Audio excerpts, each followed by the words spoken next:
Hello everyone, today we talk about the Wafidiyya, that were essentially certain foreign refugee troops, we can say, serving the Mamluk Sultanate. Today we will discuss essentially this phase from 1262, that is the year in which these refugees began to flow into the Sultanate's army and to in fact to come into the Mamluk forces in a consistent fashion, chiefly from the Mongol and Mongol held territories, and we will stick to this timeline that is roughly in fact the 60s of the 13th century and the 30s of the 14th.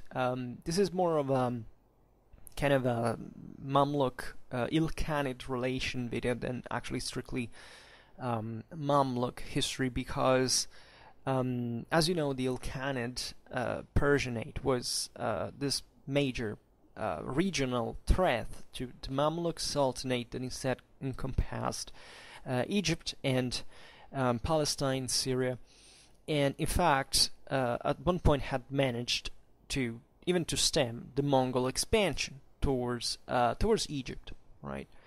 And therefore the relations are very complicated. And defining the Wafidiyya is singular Wafidi, actually, as we will see now. Is kind of it's not easy. It's more complicated than it seems, because the Vulgata has always been something like, okay, these were simply Mongol refugees that were included into the Mamluk army, and they kind of had a lower let's say status than the Mamluks proper, right? And there are many misconceptions in general about what, not just in fact this Wafidiyya were, but also in which terms they were towards the Mamluks. As you know, the Mamluks were these warrior slaves that were drawn from this ancient tradition dating back to the Ghulams, or even in pre-Islamic times, telling the truth, in Arabia, even, of troops that were tied to okay, maybe pre-Islamic times we exaggerate, but meaning that actually in certain areas the idea of kind of a serf soldier was there from quite a long time. In the Middle East, you can see it, for example, also in the Sassanid armies, and these troops had grown consistently in during from the immediately, actually, from the first Islamic conquests, but especially from the 9th century. The Ghulams, as you know, would take over eventually the caliphate. They would establish this kind of protection over the eventually the Seljuk Turks specifically extended over the Abbasids. And the idea of this relation of serfdom, well, not of slavery, is to be understood mostly like a bond existing between a master and a serf, that is actually much closer to the one of medieval feudalism or vassalitic beneficiary system, in a particular way that naturally is declined also with particular Islamic military culture, and what this idea of enslavement and subserviency was also meant in the world of Islam itself, right? And that has been maybe in Western historiography conceived just, look, these were just slaves, and you can think all the worst and you can imagine in the way they were treated, etc. Telling the truth, this is not real, and the Sultanate of Egypt is actually the greatest proof of that, in the sense that being a Mamluk in that context was also having a lot of power. Mamluks were, especially the royal ones, were the so-called royal ones, were some of the most powerful men in the Sultanate, and they had all their own clienteles, and however, this system of essentially taking slaves from all over the Islamic world and its outskirts, especially also the steppes, it was full of Europeans. Many of these people actually came from places like the Caucasus and Russia and even beyond. Was continuous, right? For many reasons that now we don't have the way to explain, but they were basically the bulk of these military forces at one point. These great empires. The Egyptian Sultanate had an enormous reach, it always struggled, in fact, as against the Persianate, right, whichever dynasty ruled in there. But it had also an important influence over the rising of the Ottoman Empire, right? And in fact, among the Wafidiyya, they weren't just stereotypically Mongol troops. Many of them weren't actually even Mongol. As we said at the beginning, they were actually Mongol subjects of Persia, etc. So we're talking about Kurds, about Persian themselves, but lots of other populations that dwelled in the area. Ethnicities, but there were in fact even Ottomans, right? Political refugees coming from other places.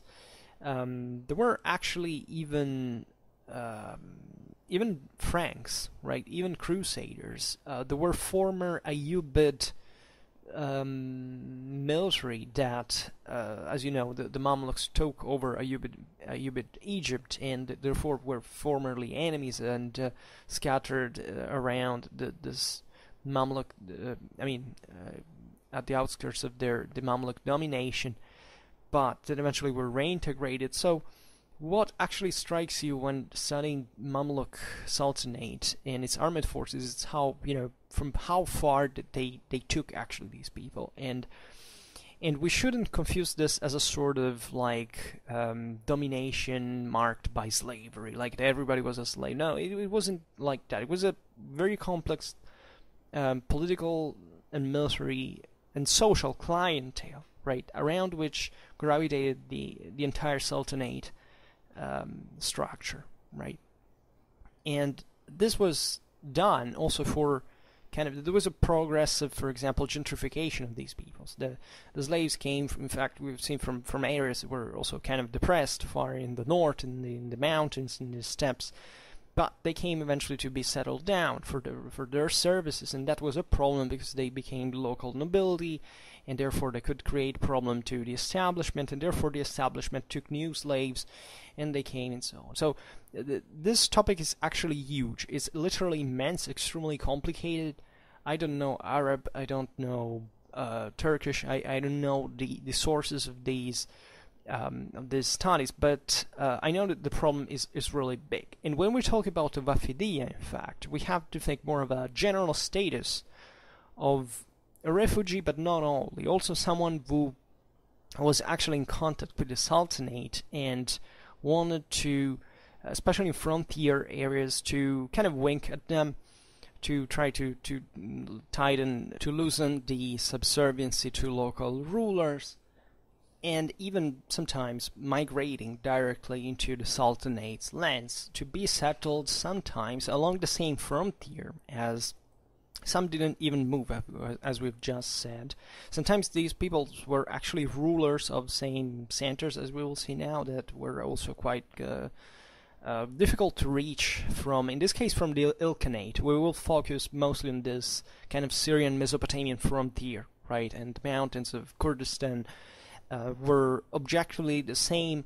Mongols had trouble to kind of control these local lords, and therefore enjoyed this an autonomy that could allow them to play also politically at their will. But here the let's say the political and strategic range expands, right, as far as to the steppes, right, and the Golden Horde that was in conflict with the same Ilkhanate of Persia, for example. And what is fascinating, though, is of course that we think at the Mamluks as those who stopped technically the Mongol invasion towards the west. Think about the Battle of Ain Yalut in 1260. This is what we're talking about chiefly. That there are history-changing events of great scale, right? And we don't feel them, but think that at this point in the 60s, at least up to the early 90s, like the Crusaders were still there in Syria. And there were even alliances that the Europeans made with Mongols at one point to try to even convince them to convert to Christianity to fight the Muslims, and specifically at this point Egypt, that was the major regional threat to Crusader domination that effectively was wiped out by them in the Near East. What is important also are the numbers, however, and the relative heterogeneity in the composition of these troops. Like, we could find single individuals as much as entire groups or even tribes conceptually. I mean, we talk about thousands of cavalrymen, for example, coming even as far from you know, Persia, the steppes, etc. And this is fascinating because it obviously makes you understand how close even these two Mamluk and Mongol military cultures respectively were to each other, right? You know, that we made a video actually on the, I think, on the organization of the Ilkhanate army, if I'm not wrong, and we have observed, in fact, how the army changed over time. The progressive sedentarization of the Mongols brought even to technical changes in their equipment, in their military organization at the large, and making them become effectively a Middle Eastern power and a Persian power at that point, in the case of the Ilkhanate. So there is this very gradual transition that was catalyzed in part by these groups that went back and forth and were considered also of kind of dubious loyalty. And this is a point with Mamluks that has also risen certain debates relatively to the nature of the Wafidiyya, because there are certain sources that stress that essentially the Wafidiyya were kind of inferior in not necessarily in status within the, you know, not politically, militarily, or socially, but simply the fact that ideally these were people who had betrayed their masters, like they had fled from somewhere and therefore had taken shelter among the Mamluks. And the Mamluks, as the ruling dynasty in this sense, had been originated, as we've seen, from these slave soldiers, from which this bond of loyalty was extremely fanatic. The idea of rebelling to a master was punishable with death. It was at that point even juridically valid, because, you know, you were a slave, not a freeman, right? And so there was this idea of that the Wafidiyya could be, as a matter of fact, as they turned to be in certain cases, even spies from the Mongols, or of people, however dubious loyalty. Sometimes these guys arrived saying, okay, yeah, we're refugees, but then eventually they took over certain lands. The Mamluks had to send certain armies to kind of stop them. And actually the Mamluks played it pretty well, also because the Mongol Khanate didn't have a very stable, like, it didn't have a very easy time at this point. It was constantly pressed by internal and external problems, and of course the Mamluks were at this point, thanks to these people, also exploiting that weakness. So this makes it even more interesting. And another thing that should be taken into consideration is, in fact, the number of these peoples. Like, the Wafidiyya at one point came to be a very consistent part of the Mamluk army, right? As we've seen, there could be Mongols, but as well as Turkmens, Bedouins, and Kurds, right? The Wafidiyya were also named sometimes Mustamina, that were you know, those those who seek asylum, chiefly. Well, the Wafidiyya is semantically speaking, I think it's a wider term. It can mean immigrant, refugee, or someone who kind of comes here. And these troops could arrive actually to be part even of the regular like served within certain Mamluk units proper, right? And even serving alongside the royal Mamluks themselves in the Kazakiyya, that is the Sultan's personal bodyguard itself, right? However, the majority of them were enrolled into the Halka, that was essentially these professional group of warriors that were technically freemen, as far as I understand, but they weren't Mamluks in this sense. That's the paradox, right? The slaves here were more powerful than actual freemen, right? The Halka were primarily freeborn professional forces that however, were also directly under the Sultan's command, right? What is fascinating of the Mamluk Sultanate is also the degree of centralization and relative, I wouldn't say secularization, but even if you see how, so when we made that video on Islamic military music, we have observed how, for example, that the Mamluks were a bit more libertine in the distribution of the Taklabana military bands privilege to these peoples. Many of the Wafidiyya actually were entrusted as emirs the command of the Tablakhan, military band. That I don't know much about this part, and I suppose at that point we can't make that connection, but it would be extremely fascinating to see whether the Tablakhan was conferred as a honor to these more kind of Mongol and Persianized elements, since the Khwarezmians and the Ilkhanate of Persia essentially had an enormously strong tradition regarding the Islamic military bands, dating to actually in pre-Islamic times, and therefore maybe this privilege might have been partly ethnic from their background, because those instruments, especially the drum, came from those traditions. It was connected all with the steppes ideal of the celestial glory, military glory, also with actually Indo-European roots, not just in the Iranian tradition most evidently. But I won't go as far as that, because I actually don't know whether there can be this connection. But objectively, these single Wafidi emirs that were integrated in this sense in the Mamluk military system weren't even seemingly particularly powerful individuals themselves. Another practice actually was also to split the Wafidiyya when they were integrated into the Mamluk army, right? They tried to scatter them a little bit.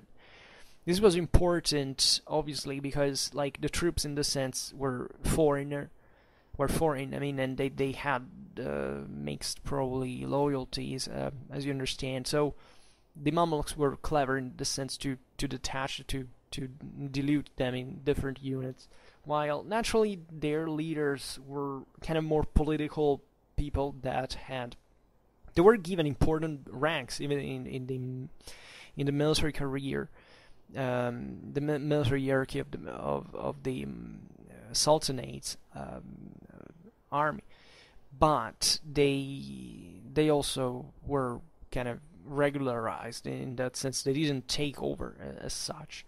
But the numerical reliance is also important at some points. I mean, as soon as these people arrive, of course, they also try to maintain some cohesion. Like, even the capability of controlling these people probably wasn't that extremely high, right? And we know that the Ilkhan Hulagu's son-in-law Turgay entered in Mamluk service in 1297 with as many as 10,000 or 18,000 Kalmuks, right?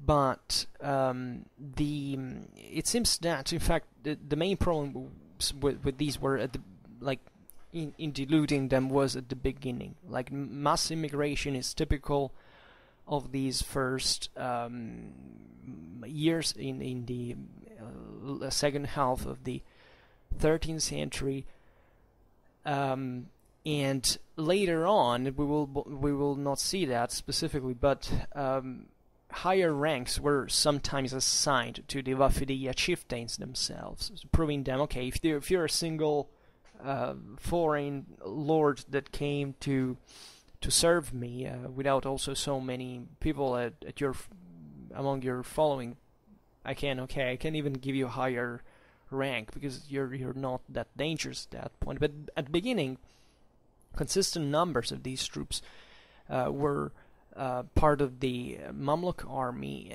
and they were, in terms of manpower, they were a significant force. So, as far as I know, also there are lots of, lots maybe not, but consistent studies about these career problems, how these troops were effectively integrated, which is not particularly clear.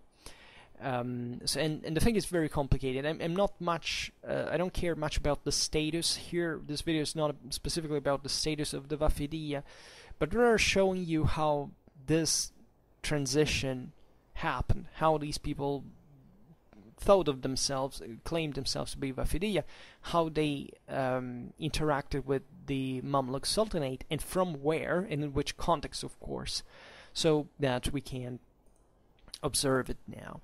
So, for example, there was in the first event is in 1216, 162, right? Shahab Aldin Mankalan, right, the ruler of Ulamark, that is Lemeric, right, arrived in the Mamluk Sultanate with his son and many Kurdish amirs, right? The Kurdistan in the north of Iraq is this kind of mountainous area that was never quite well controlled. You know that Mesopotamia is a flatland, and these mountains in the north are kind of always remained. Doesn't matter by whom they were controlled, whether by the Seljuks, by the Byzantines at one point before, and at this point, namely by the Mongols, right? By Ilkhanate Persia. But de facto, they were always kind of very autonomous, especially the Kurdish tribes. So Saif al-Din was well received by the Sultan and was given the option of remaining in the Sultanate or accepting at that point the lordship of Irbil, right? Irbil is this city, in fact, in Iraqi Kurdistan, right, in the capital city of Kurdistan region, also today. And so you understand at that point that yeah, there was this option of settling, but in the Sultanate's land, but also remaining where they were being sanctioned as local rulers by the Sultanate. Remember that at this point, territorial dominations are not that strong, like especially at this distance from Egypt, like in Iraq. That's mostly a matter of local rulers being recognized and legitimized by a foreign power that at that point can help them getting free from the closer Ilkhanate, right? In fact, Irbil was in Mongol-controlled territory, and its lord, however, had also come around this time as a Wafidi, in fact, as a refugee, to Bybar. Bybar will recur in here. Bybars, actually, it's pronounced. There was this, essentially, Kipchak, chieftain, commonly known as Bybars, also nicknamed Abu al-Futud, which means father of conquest, referring to his victories. There was the fourth sultan of Egypt in the Mamluk Bari dynasty, and he was one of the commanders of the Egyptian forces that inflicted the defeat on the 7th Crusade of King Louis IX of France, right? And he also led the vanguard of the Egyptian army at the Battle of Ain Jalut in 1260, which, as we've seen before, marked the first substantial defeat of the Mongol army, and is considered this turning point in not just in Near Eastern, but also in world history. And it's this dramatic figure that began fundamentally the Mamluk dominance also in the Eastern Mediterranean, right, and solidified the durability of the Mamluk military system. Bybars managed to pave the way for the end of the Crusader presence in the Levant and reinforce the union of Egypt and Syria, right, as the region's preeminent Muslim state, able to fend off threats both from both the Crusaders and the Mongols, right. And these two areas were not really they had been historically connected in the sense that if you look at the Egyptian regional power, since Fatimid times, Syria had been connected with Egypt, and the same was under the Ayyubids that theoretically ruled over both the regions. And here the Mamluks were reinforcing essentially the same connection, but it's a stretched out territory. Like, and this, the arrival of the Mongols definitely wasn't an easy moment, right? Bybars also succeeded in subduing the kingdom of Makuria, that was this Nubian kingdom located in what is today northern Sudan and southern Egypt, and that was, famous at the time for being unconquerable by previous Muslim empire invasion attempts, right? So there was a lot of prestige to seize, in military history here. You can imagine how difficult it was actually to extend a rule effective in certain territories. But these guys were always looking at what was done by whom first, and therefore, if you could stress continuity in this, and this was also seen as God's legitimization, right? If you managed to conquer, it's because God had allowed you to expand Islam in that direction. And you know that Islamic political culture is way less, supportive to secular powers, if there is any actually in the Islamic conception anyway, than Christianity, right? The Christians do back royal power, and they see it in Islam as long as the expansion is successful. There are all of these mercenaries and slave soldiers and our freemen that follow you. Then eventually, when the momentum stops and you get bogged down, chances are you will be overthrown by these guys. And that's why actually the Sultanate of Egypt is so important, because it managed to, in the 15th century would undergo a substantial decline despite remaining a major regional power. But it was objectively a pretty stable domination, right? Up to the Ottoman conquest, it definitely was a thing, and also during Ottoman times, it maintained its autonomy, which is important. And so the Syrian Mesopotamian border was particularly interesting because there was a lot of diplomatic and military action combined by the side of Bybars that entailed the use of the Wafidiyyas, as we've seen, and this also would allow the Mamluks of Egypt to greatly expand their own empire. So at this point, what had happened is that Bybars' position towards Shahab Aldin, a ruler of Irbil, was open. Right? They said, okay, you can choose. You can either settle in our territory or remain there, and we will sanction you against the Mongols. And in fact, Shahab Aldin took the offer of Irbil, right? So, and set off with his son and a number of presumably Kurdish emirs. And it's important because the guy scored some initial success against the Mongols, right? Albeit in the end he was killed. His son, however, continued fighting against the Mongols, and eventually these were compelled to come to terms with him. And Shahab al-Din's son remained probably up in the mountains of Kurdistan, and the Mongols had to at one point accept his presence there, which proves actually the difficulties that at that point they had in controlling those areas. There is a similar episode to this concerning Shahab Aldin, that was a Wafidi of unknown prominence, and Bybars treated this guy pretty well and eventually sent him to the east, right? So this is particularly important, how these people are treated, because they were naturally coming from this kind of border environment, but they were consistently used to essentially interact there, both because obviously they had connections, but also because conceptually I think they were seen as the expandables, right? If Mamluk society is like Mamluk political and military culture is based on the idea that these slave soldiers are actually the only ones that deserve to rule and whatever, these guys will have somewhat escaped from someone to whom they had a bond with. they're kind of considered also some lessers in this regards, some unfaithful, treacherous in some way. So Bybars eventually knew that Shahab Aldin had claimed,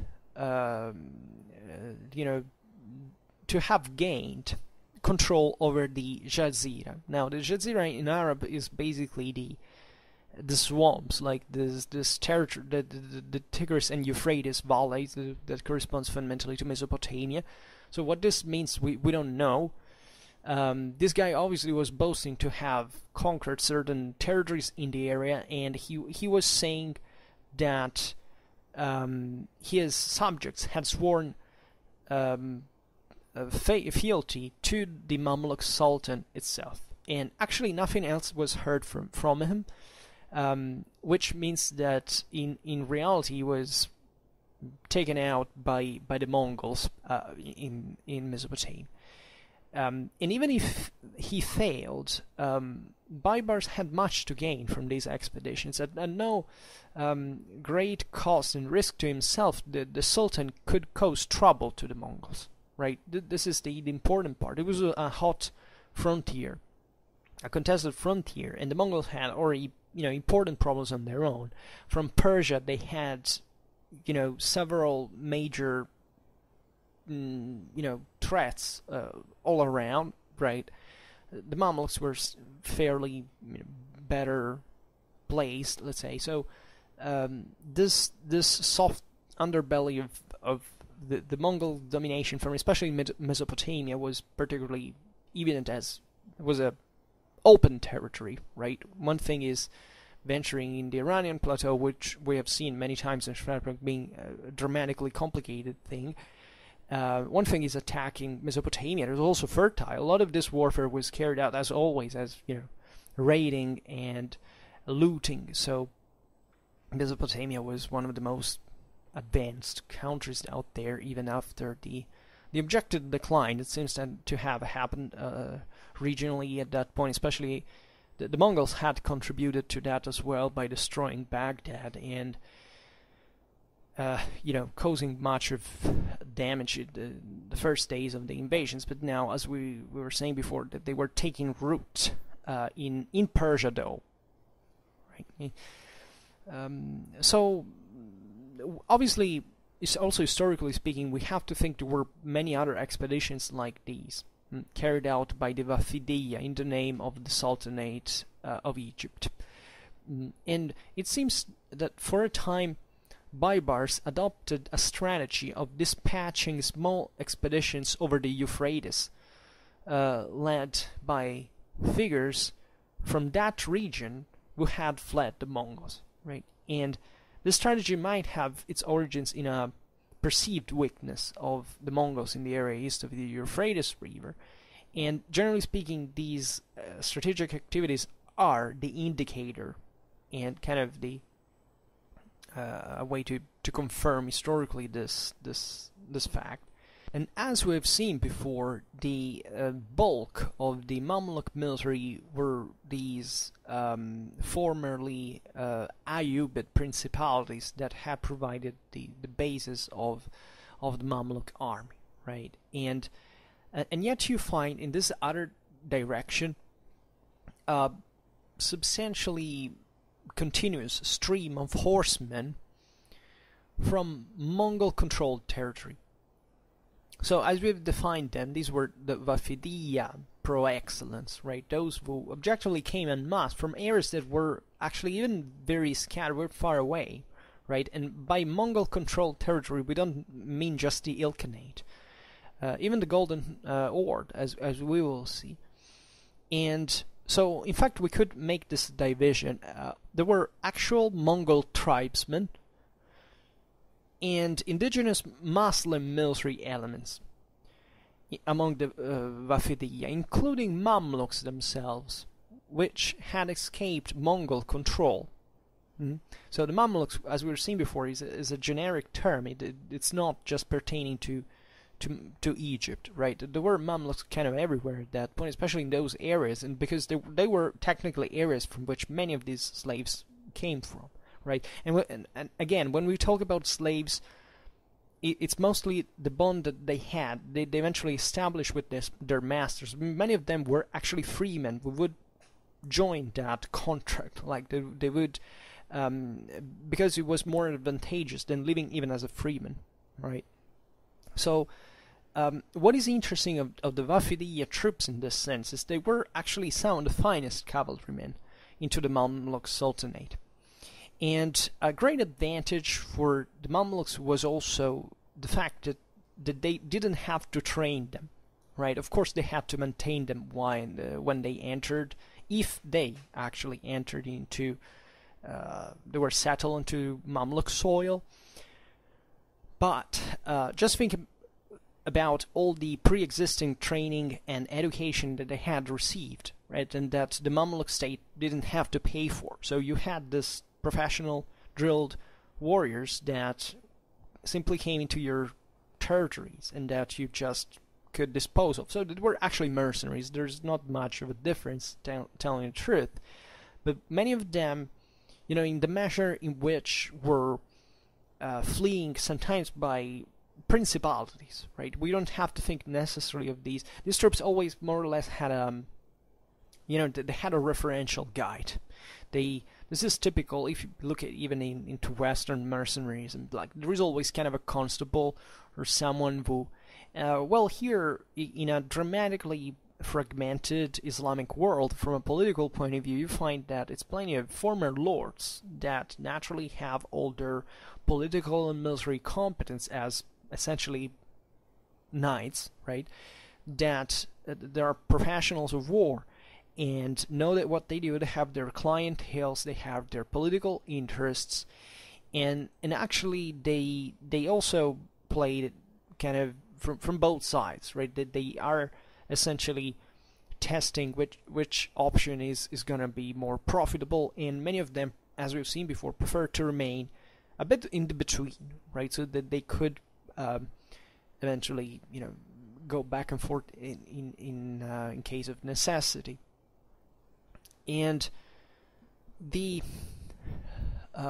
interesting thing is that these troops were often integrated in the personal units of the amirs and of the non-Mamluk Halka corps. And the latter, as we've seen before, was of secondary status compared to the royal Mamluks, especially, right? There were many Mamluks that objectively were kind of less influenced than the Halka freemen, but the royal Mamluks was like kind of infected let's say infected the Sultan army as such, right? The ones that had higher access to higher military education, and in fact attended this military academies paid by the Sultan, etc., and that also were usually people of higher social status.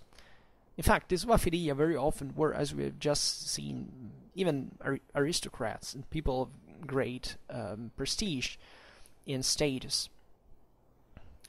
Ibn Shaddad reports that the Mongol Wafidiyya and the Muslim military refugees from Iraq who fled to the Sultanate during Bybars' reign each numbered 3,000 horsemen, right? And this does not include also the Rumi amirs and their retinues and entourage, let's say, and not even the military elements from the Jazira and the Turkmen and Iraqi Bedouins who also sought refuge under the Sultan's wing. We have some more detailed information about these Wafidiyya, of course. There is actually a list, if you search on Academia Ida, there is, I think, I've read today a list of all the various, in some article, I don't remember where, that tells you how many of these Wafidiyya are actually historically witnessed, how many there were, who led them, etc. Some of them we don't know even where they came from, technically speaking. We know that in 1262, as we were saying before, 200 Mongol Wafidiyya fled to the Mamluk Sultanate and reached Egypt. These had been part of the Yakid expeditionary force sent to the Hulagu years before. Yakid was a Mongolian army commander. He was the eldest son of Genghis Khan himself. Hulagu was Hulagu Khan, Mongol ruler who conquered much of Western Asia, the same guy who actually took Baghdad, right? And the standing in the Islamic world, weakening Damascus, causing in fact the shift of Islamic influence to the Mamluk Sultanate in Cairo and ending the one of the Abbasid dynasty, right? Always bearing in mind that actually there had been this enormous rivalry that kind of continued on a regional scale between Egypt and this area of Iraq and Persia that were fundamentally tied to each other, right, by the Abbasids. In part, Persia had never quite been dominated, but the Seljuk Turks ruling from Persia had managed to. So it's kind of complicated, but it's also interesting because at this point the great center of the Islamic world came to be objectively the Mamluk Sultanate, right? So, and let's say Baghdad, as we've seen, was sacked and destroyed actually only 4 years before this event that we're dealing with here, and Hulagu had begun to massacre these Mongol troops themselves that had now taken shelter among the sultans. And at this point, Berke, that was instead the grandson of Genghis Khan and Mongolian military commander and ruler of the Golden Horde, right, that now was enemy with Hulagu, and it was consolidating also the power of the Blue Horde and White Hordes, but exactly in these very years, right, had ordered these troops, these Mongol troops, actually to return to him, and bearing that to make their way to Bybars' kingdom, right. This was the first, 1262, the first Mongol Wafidiyya band to reach the Mamluks, right? Although it was the only known one to have originated from Yakid troops proper, right? We will see that there would be actually other Tartar troops coming from the Golden Horde, etc. But these troops were actually pretty close to the original ones that had, in fact, invaded Mesopotamia and threatened Syria, etc. So there's a strict connection between even Mamluk military culture and probably the Mongol one, not just because they clashed against one another, and as we know, war is the greatest hybridizer, let's say, of civilizations, as well as its potential greatest destroyer, but also because there were actual Mongol troops that joined the Mamluk forces. And these 200 Mongols in 1262 sought refuge with the Sultan, with all their families as well, right? And they had two important effects. First, they brought news of the conflict between Berke and Hulagu, right? And this compelled Bybars to increase his force to reach an understanding with Berke, especially, so that they could fight kind of against the Ilkhanate. Second, the news of the good reception which Bybars gave these first Wafidiyya reached the Mongols and propelled other groups to desert to the Mamluks. Right. This is also important because up to that point the Mongols had been enemies with the Mamluks. Right. So this instead was a great opening that from Bybars' side that allowed all of these troops to see like an escape route. Right, you always remembered that. I mean, the situation in which they were, it wasn't easy, right? And all these groups were also trying to seek to extend their own autonomy, to have a kind of a way on its own. Like this great epopee of the Mongols now was substantially being bogged down progressively, and therefore these troops wanted also to settle down.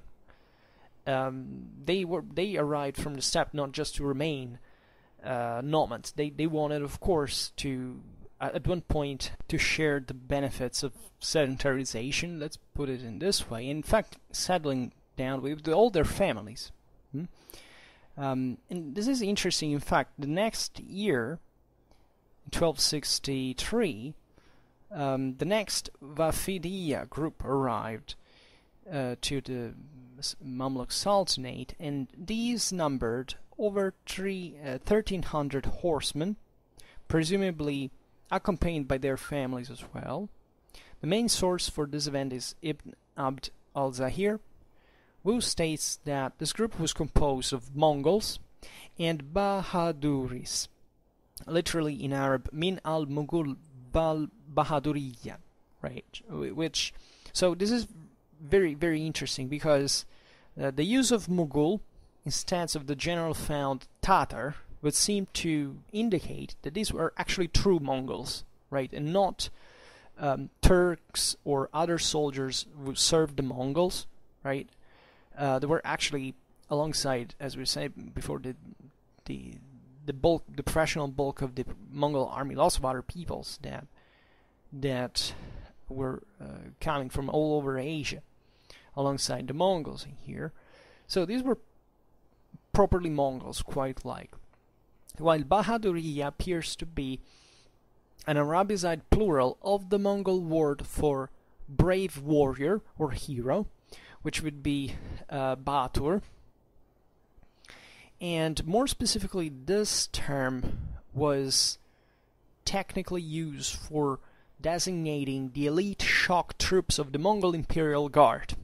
Now, this is amazing, because this tells you that probably this 1,300 belonged to a quite elite element, which means that here the Mongol rule is fragmenting, that they're in crisis by some extent.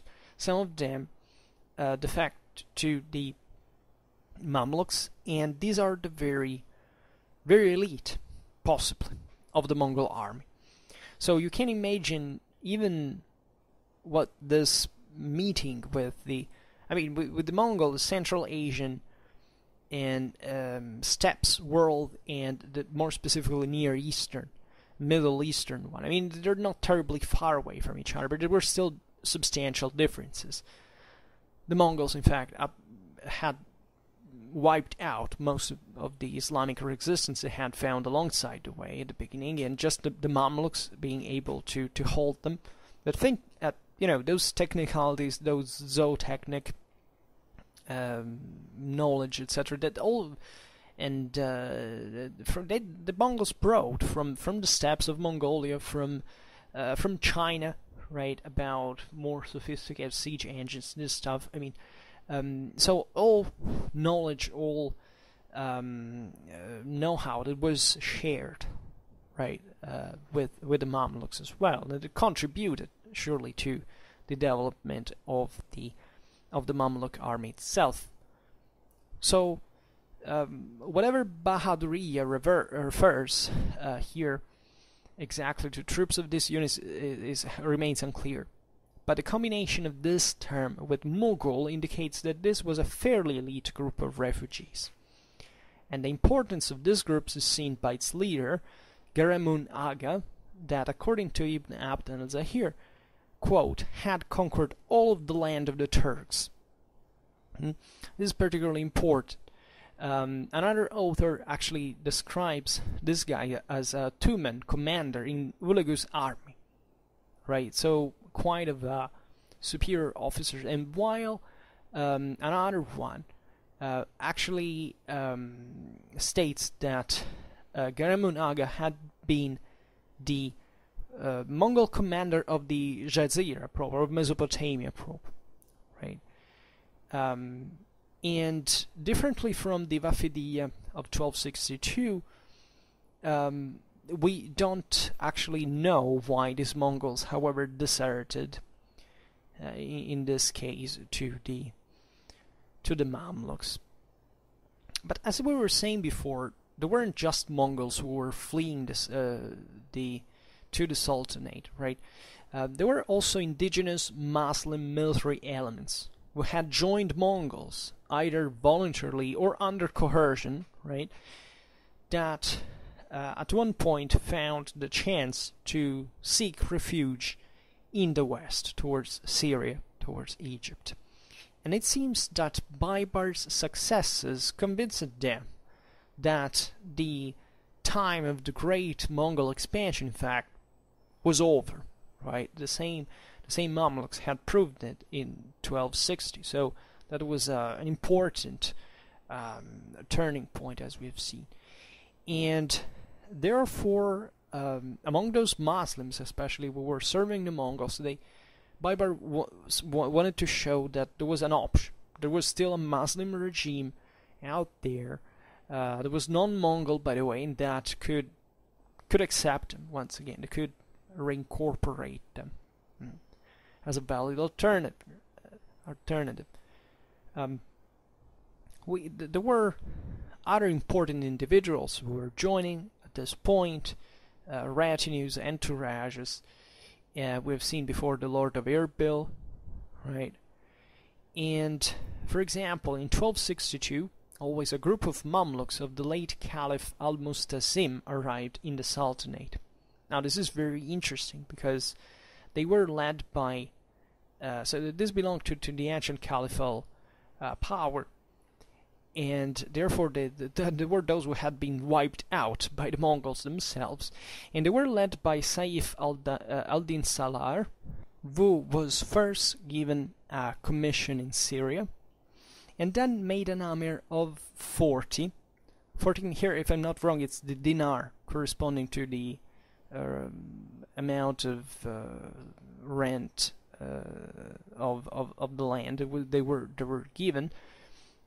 That actually was the second highest rank in the Mamluk army in Egypt, and the Wafidiyya would often cover this role, as we will see, for quite a long time.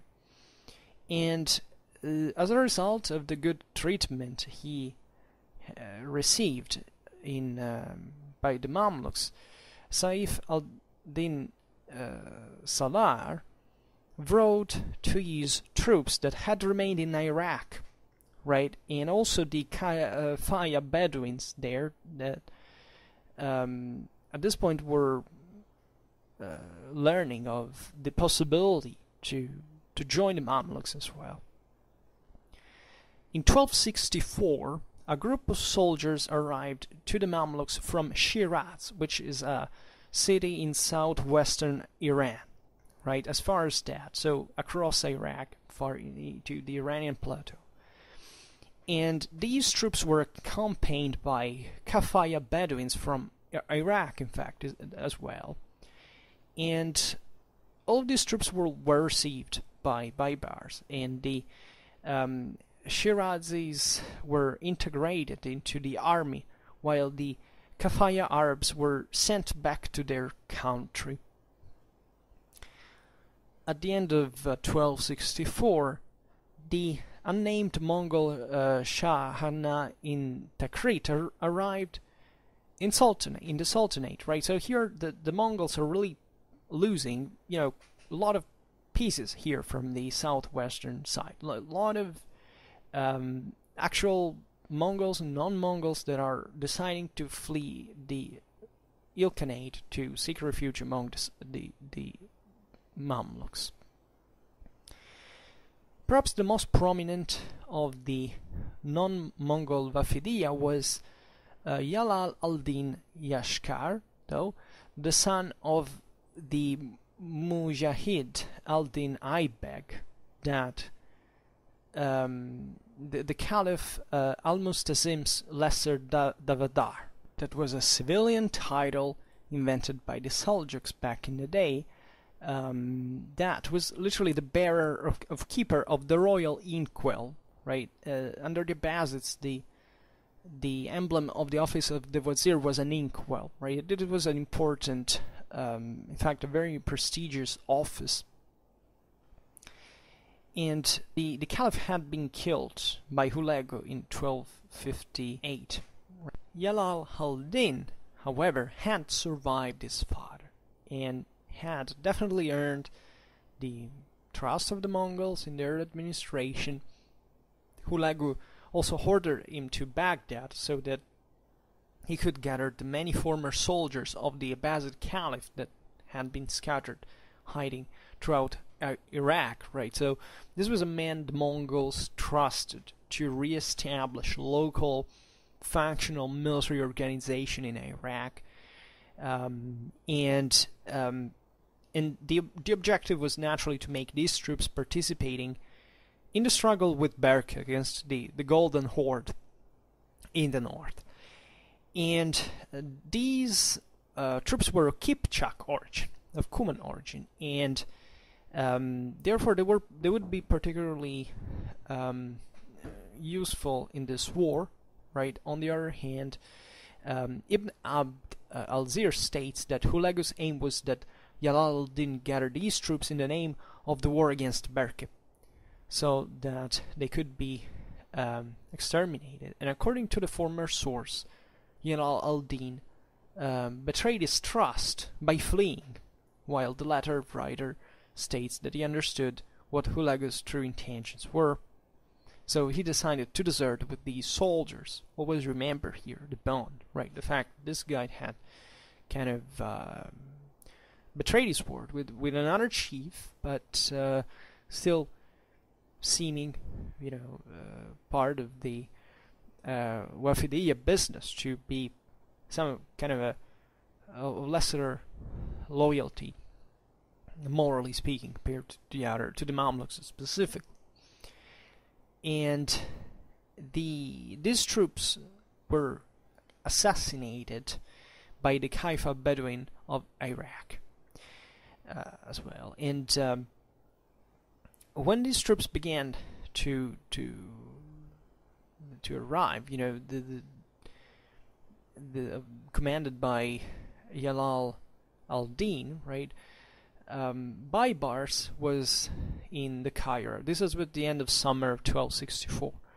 In summer 1264, and this was a large number of people, of troops, right? And that's a problem, because when you have troops in the range of the ones these were, that was a problem. They could arrive, but also do other things and pillage the territory, and so actually Bybars wanted to be reassured about these intentions that Jalal al-Din seemingly was providing, right? He even brought him to Cairo, which Jalal had reached, in fact, in November, in the autumn 1264, let's say. And he had an entourage of 150 Mamluks himself, some of which had belonged to his father, and these were integrated into the Mamluk army, while Jalal al-Din was made an emir of 40. But you see, what is interesting about this is that the command of this troop is taken away. Jalal is provided with some land, but his troops are given to someone else. So it's not even just a matter of power, strictly speaking, but of loyalty. A matter of saying, these troops are loyal to him. We take them in our own army so that he cannot lead them, right? And this should work for kind of absorbing them. And there was something wrong, though. In fact, at the end of 1266, there was an informer that revealed to Bybars that the Mongols had been sending secret envoys to Jalal al-Din, that was thus arrested, and he was accused actually of being about to escape from Egypt, because Bybars at least said, he had found horses and camels that in Jalal al-Din's possession for that use. And this is interesting because Jalal al-Din had asked Bybars the permission to maintain communications, sacred communications with his mother and sister that were still in Mongol territory. So there was a channel of communication with these women that, it could be, this is normally espionage, right? There's always been something like that. The Mamluks and the Mongols were spying on each other constantly, and Jalal al-Din seemingly was a spy himself, and so his family. And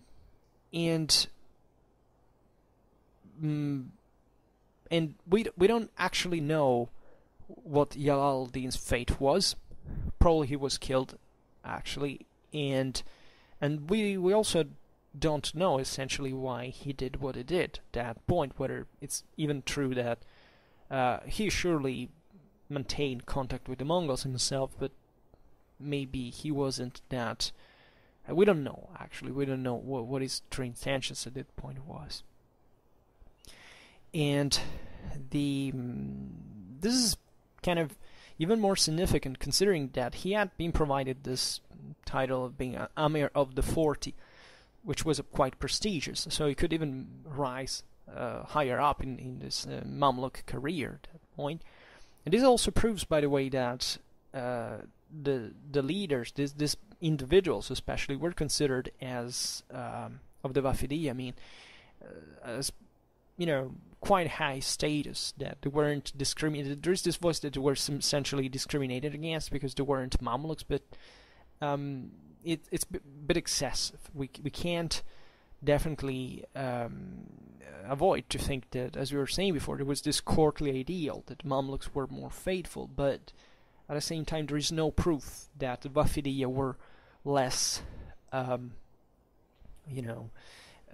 just less kept under just because they were, for example, non-Mamluks themselves, and there were many other freemen, for example, that were superior to certain Mamluks at that point. So we don't really know about this mixed allegiances and what all of this big clientele, because that's what the Sultanate was actually functioning at certain levels. We know in 1273-74 of the arrival of another important non-Mongol Wafidi to the Sultanate. This is Shams Aldin Bahadur, right? The lord of Shumai Sat, whose father had been Amir Tasht, that means ever older, of the Khwarizm Shah, Jalal al-Din.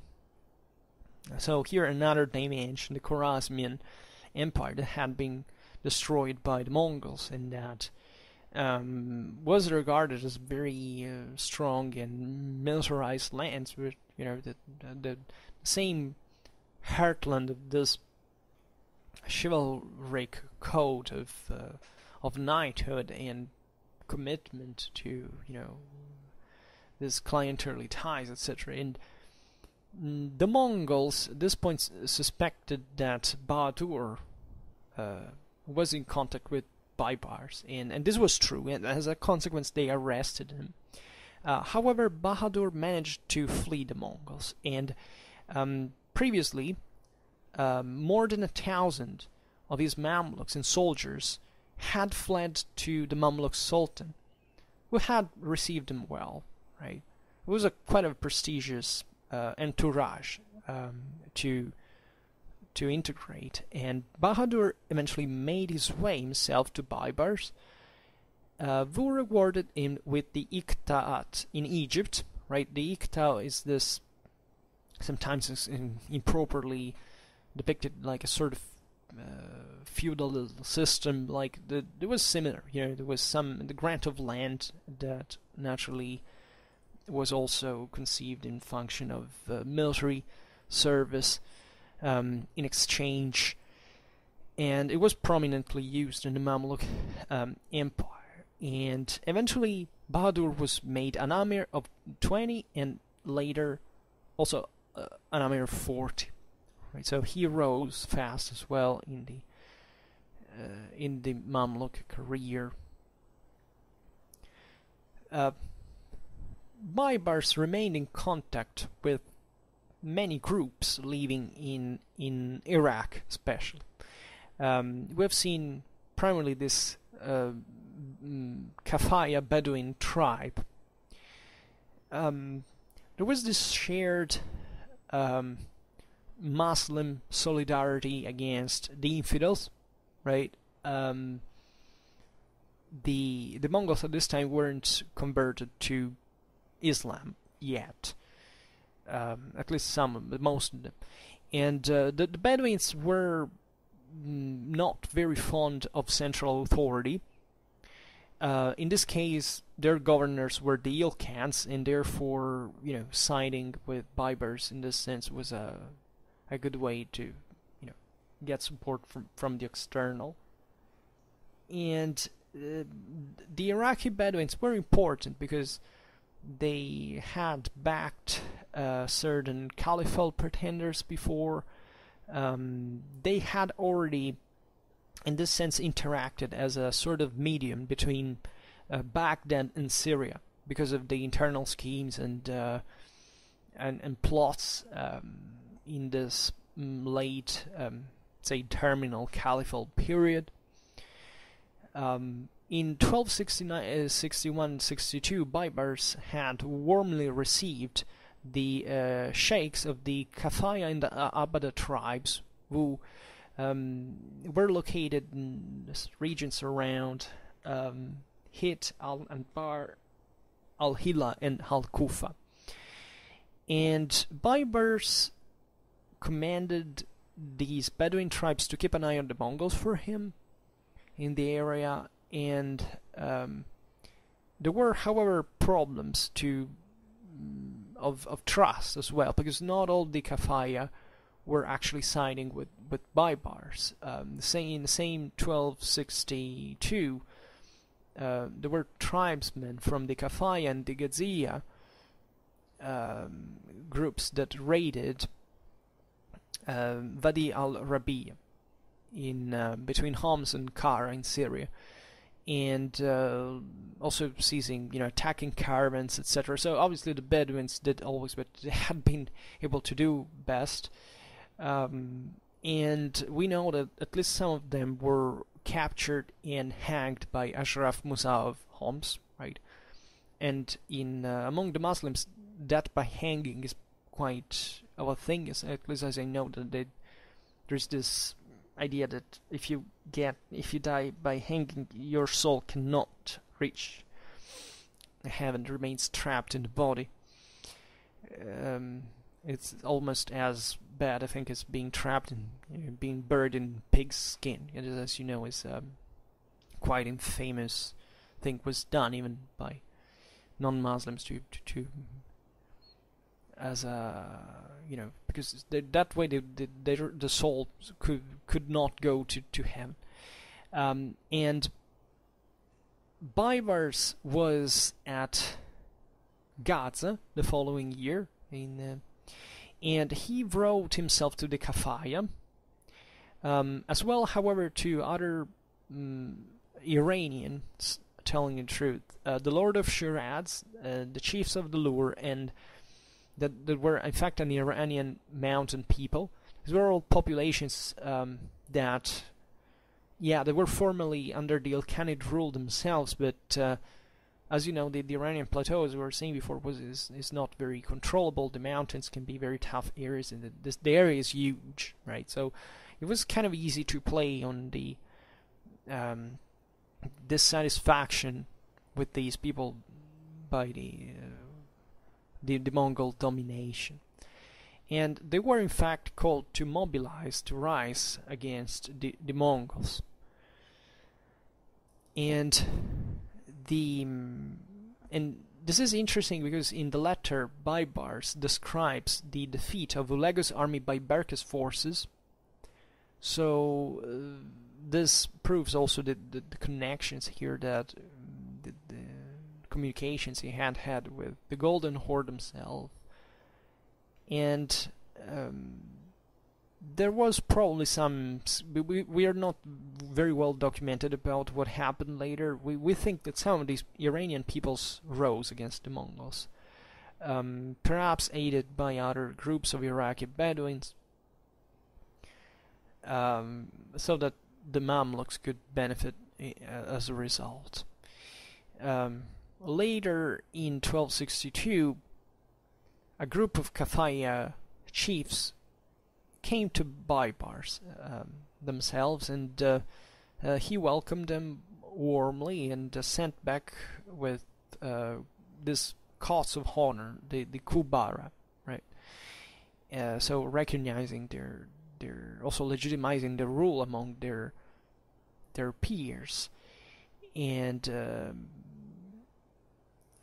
also to, in fact, certain chiefs that had remained in Iraq, right? So strengthening the ties with this. And there were other letters sent to Shiraz to encourage the resistance to the Mongols, etc. In 1263-64, the Kafaya Bedouins seem to have been quite active in this context. In the early spring of 1264, a group of them came with letters from those who remained in Iraq to Bybars, and the Bedouins said that they had managed at that point to raid up to the gates of Basra and Baghdad against the Mongols, and also brought messages from Shiraz, right, which we have seen they kept communication, including one that claimed that the Lord of Shiraz himself had defeated the Mongol force that had come his way, right? And Bybars responded against. He said the rulers of Shiraz to resist again. He wrote also to other people that were living in Iraq, etc., to keep on this contrast, this revolt. In the spring of 1264, Wafidiyya from Shiraz itself arrived, right? And together with also a number of Kafaya amirs. And the Kafaya leader was given an ikta of a village in Syria, and they, together with also another chief, he received a commission in the Mamluk army. The other Kafaya were sent back to Iraq, while towards the end of the year the Sultan ordered the Kafaya Bedouins to assist the Wafidiyya Aldin Yashkar, that was at that point coming back from Baghdad to Syria.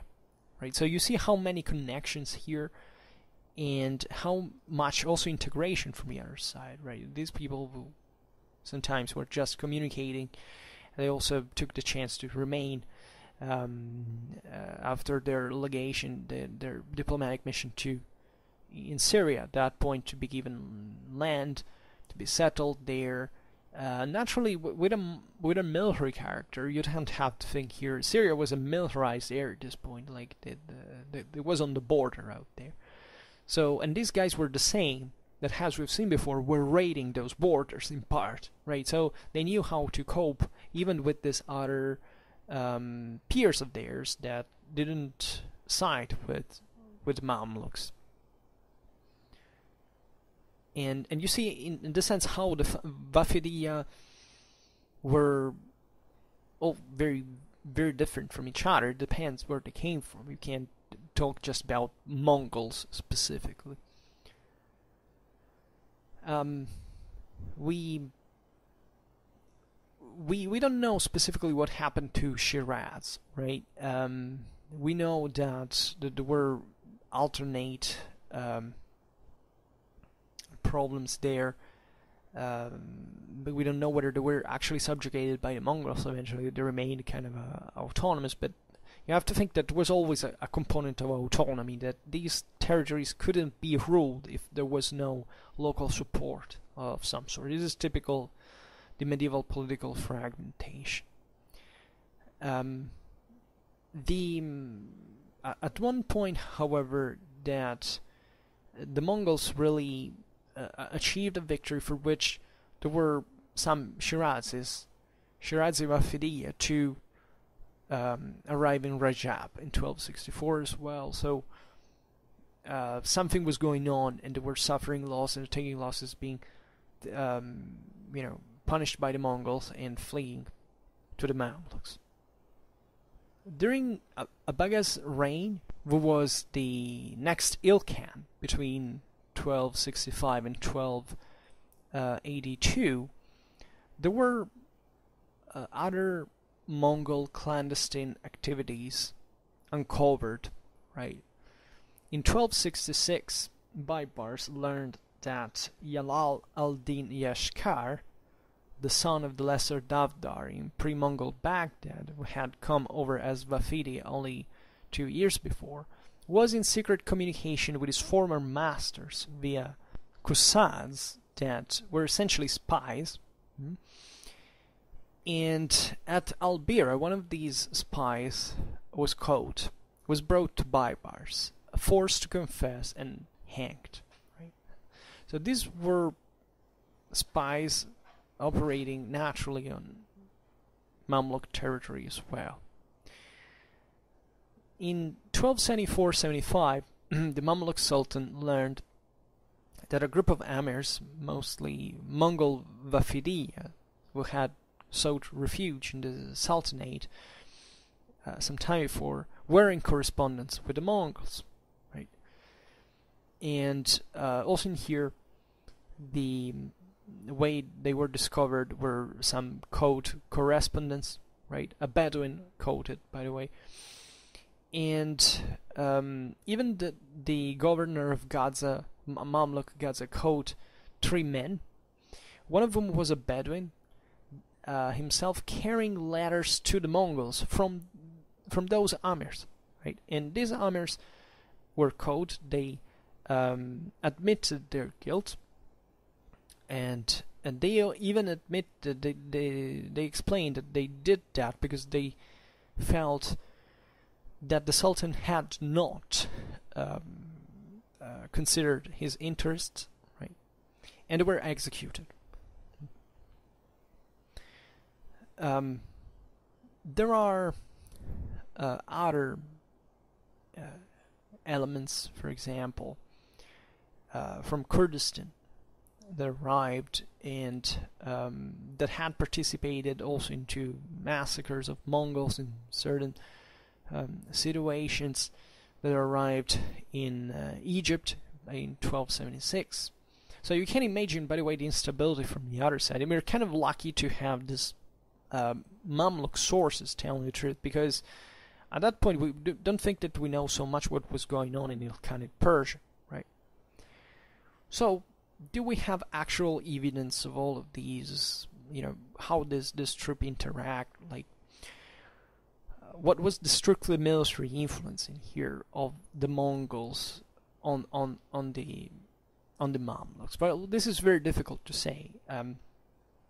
The Mamluks are regarded as some of the finest troops of the Near East at the time, legitimately, but also they weren't supermen like nobody is, right? And there was actually a great heterogeneity within the same Mamluk military, right? We have seen that the royal Mamluks were usually given, for example, the first-rate training of the Sultan's military schools. The Amir's Mamluks usually had an inferior military education, right? They were also less drilled. They had this nobleman had less resources to train their soldiers, and there is to say actually that in this first Mamluk period, early Mamluk period, most of the Amir's troops weren't even Mamluks themselves. They were rather free horsemen. I give you that. The tracing the difference is not that easy, because there were many freemen that would become kind of slaves themselves at some point. And these freemen could come literally from everywhere. They could have been Kurds, refugee Muslim military personnel, as we have seen, including other Mamluks, by the way, themselves, that had maybe lost their former patrons, and therefore they offered their services to someone else. The Mongol Wafidiyya, as we've seen. We've seen also there was the Alka, another very important part of the Mamluk army, composed of these non-Mamluk elements that was quite prominent at this time. And what is fascinating, though, is that even many of these freemen from the Halkas were actually probably Mongols in certain cases, like we know it, in ethnic origin and military techniques. So the Wafidiyya as such are to be considered mostly from this kind of political and diplomatic level rather than the strictly military one. Because we know that naturally, aside from the most important individuals, there would be mercenaries, troops from the enormous Mongol-dominated world that would pour into Syria, into Egypt as mercenaries, as contractors, right? And they would bring their own know-how, their tradition, their culture, and naturally in part remaining assimilated locally. So to draw such a great difference between the Mongols and the Mamluks is probably not very useful at this point. Especially the Middle Eastern area had always had this strong contact with Central Asia, and with this nomadic peoples of the steppes, the Mongols surely had brought something new in the equation, but it was mostly because of their political and military organization as a whole, like a great empire, as a universal empire of the steppes, and many even as we know, sedentarized and civilized and advanced regions of Asia that made the difference. But when it comes to trying to define how different they were or not, it's difficult to say. The Mongols, or any other army at the time, surely didn't even use themselves just ethnic Mongol troops like we've seen it before. There were lots of other populations that joined their ranks, and the same goes for the Mamluks, right? So being based chiefly on this slavery system, but also having these troops, including the Mongol Wafidiyya. We have also observed in the Ilkhanid army organization video how... no, it wasn't Ilkhanid army organization, it was about Ilkhanid heavy cavalrymen, but we discussed that as well. I mean, how specific, and that was quite useful, in fact, to this video, because we observed how progressively the Mongol military was Persified, locally speaking, just as it had happened to the Seljuks, and as it would happen even to the Timurids, etc. And Persia had kept emanating this military influence all around, and also being open, especially towards the east, to these Central Asian influences.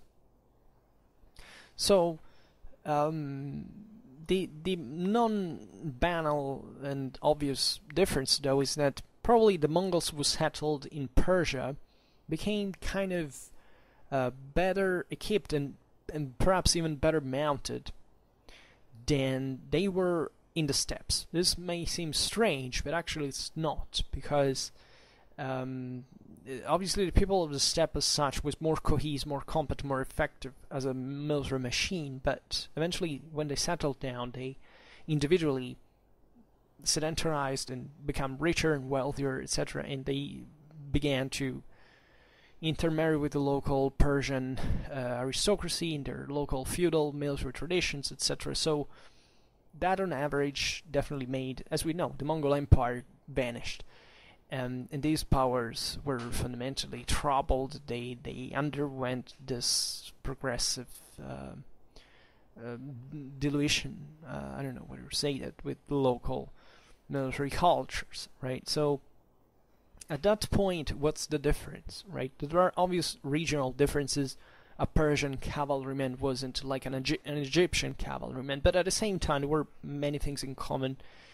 And maybe we will see this better in other contexts when we will talk, I don't know, make a video specifically dedicated to the heavy Mamluk heavy cavalrymen, I don't know, but the one on the Ilkhanate heavy cavalrymen is quite exemplary, exemplar in this sense. And always bearing in mind, as we were saying before, that it's possible, telling the truth, that the training of the average Mongol was less rigorous than the one of his Mamluk counterpart, but this, in my opinion, is just speculation. It's just that the Mamluks were kind of a more feudalized military culture, so individually they were able to bring on the field kind of heavier troops sometimes, but they didn't have naturally the clear advantage that instead the Mongols enjoyed in the training of large-scale units. That is collective training. That is what really makes you, having an edge at the end of the day. And as you see in the, even in Europe, like you think about the German-Polish knights who were defeated at the Battle of Linitz by the Mongols. You can see even from the chieftains, like the Mongol commander was a obese, who couldn't even walk properly, was carried on a chariot, right? The German Polish commanders were also, muscular, tough, cool, beautiful. Beauty was a real thing in European chivalry culture. Well, guess who won on the field? Well, seemingly the Mongols collected so many sacks of cut ears from the fallen German and Polish knights, right? So this is the difference. Like, probably the Mamluk had a stronger kind of chivalric character.